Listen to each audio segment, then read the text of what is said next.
In those days, a decree went out from Caesar Augustus that all the world should be taxed.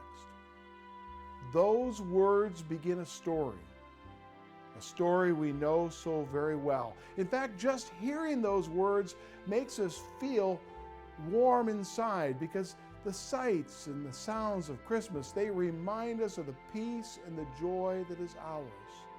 But it's important for us to remember that Christmas is more than a story.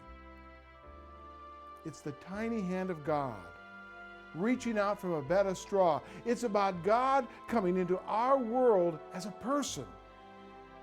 God continues to come into our world, not just 2,000 years ago.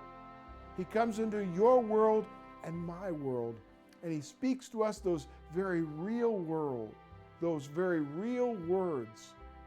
I love you. And He demonstrates His love for us in this, and that while we were sinners, Christ died for us. Christmas comes to us in a manger, but it also comes to us on the cross. The real Christmas is the reality that Jesus knows each one of us. He knows our hearts and He knows our minds.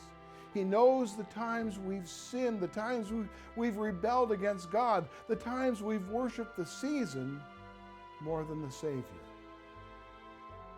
But Jesus says to us, He says, Father, forgive them, for they know not what they do. You see, His love, His grace has reached each one of us.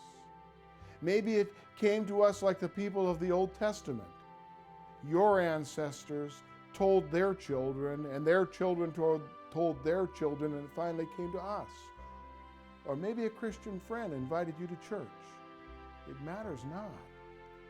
What's important is that we've heard the story and we've believed the good news of God's love for us in Jesus Christ.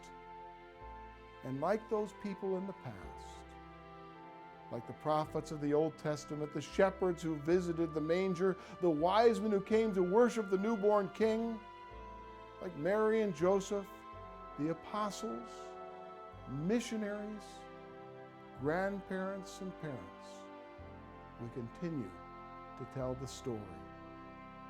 We continue to tell the story to others so they will know the good news of God's love for them in Jesus Christ.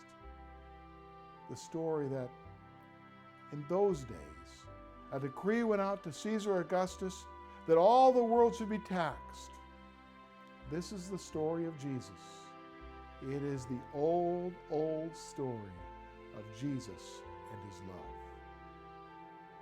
From the staff and the pastors and the congregations of Iowa District West, we'd like to wish you all a very merry and a very blessed Christmas.